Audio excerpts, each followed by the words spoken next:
remercier tous ceux et toutes celles qui nous ont permis de vivre 3 jours intenses à Châteaubriand. Je voudrais remercier particulièrement Catherine Siron, première adjointe, qui, avec Georges-Henri Nomary, s'est occupée de la bonne organisation de ces 3 jours. Je voudrais saluer Jérôme Aubois, qui, avec Marcel Lechat, s'est donné beaucoup de mal pour qu'on ait ce défilé. D'abord ce bivouac à la halte de Béret, ce défilé hier et ce matin, autour de cette cérémonie officielle. C'est vraiment pour nous un événement important, ce 70e anniversaire. Et ça nous permet de transmettre aux jeunes qui sont présents, et je voudrais remercier les jeunes du CMJ, un message, parce que 70 ans ça paraît long, mais c'était il n'y a pas si longtemps que ça. Alors il est naturel pour certains de dire on vit dans un pays de liberté, et quand on voit la planète aujourd'hui, il suffit de prendre les informations depuis 24 heures, il n'y a quand même pas beaucoup d'États dans le monde où on a ce grand privilège.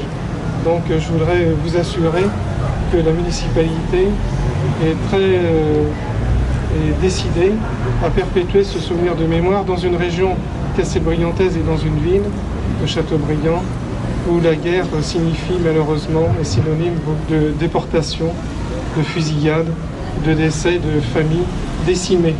Donc je voudrais de vous remercier d'être là, parce qu'à travers certains visages, je n'en dirai pas plus, ils savent ce que je veux dire quand je parle de familles décimées, et vu les atrocités qu'elles ont vécues, qu'elles sachent qu'on n'a rien oublié ici à Châteaubriand. Donc je voudrais laisser la parole à Catherine quelques instants, avant que Madame la sous-préfète intervienne. Eh bien, il y a 70 ans, Châteaubriand était libéré. Il y a 70 ans, le drapeau de la France était enfin, après près de 5 années terribles, était enfin mis à cette fenêtre-là, que vous voyez. Et donc, les Castelbriantais étaient comme vous, là, devant le parvis de l'Hôtel de Ville. On est vraiment dans le temps, voilà, 70 ans. Et vous êtes là, ben, merci d'être là, et en mémoire de ceux qui étaient là il y a 70 ans.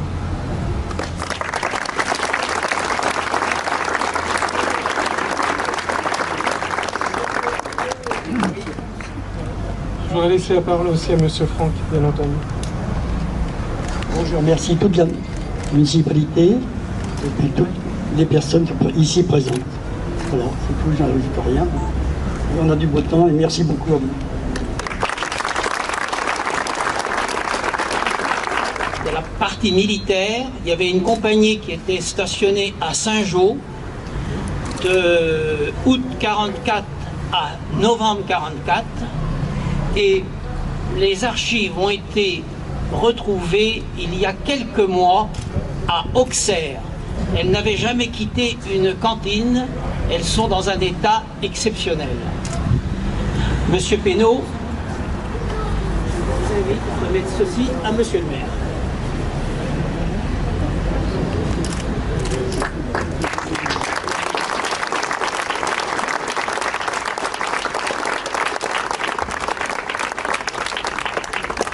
Je précise, il y a 2 cartons comme ceci.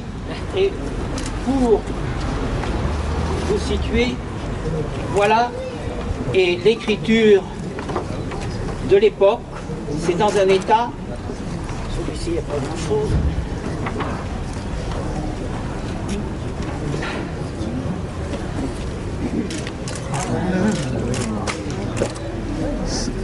Et on traite d'un certain nombre de gens que l'on a connus, qui sont du terroir de toute la région.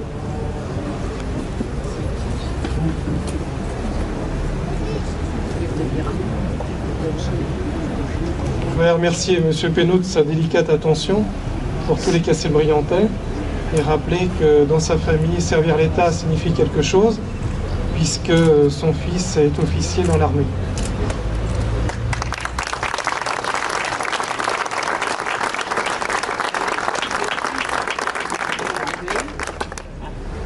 Et un frère général dans l'armée de l'air.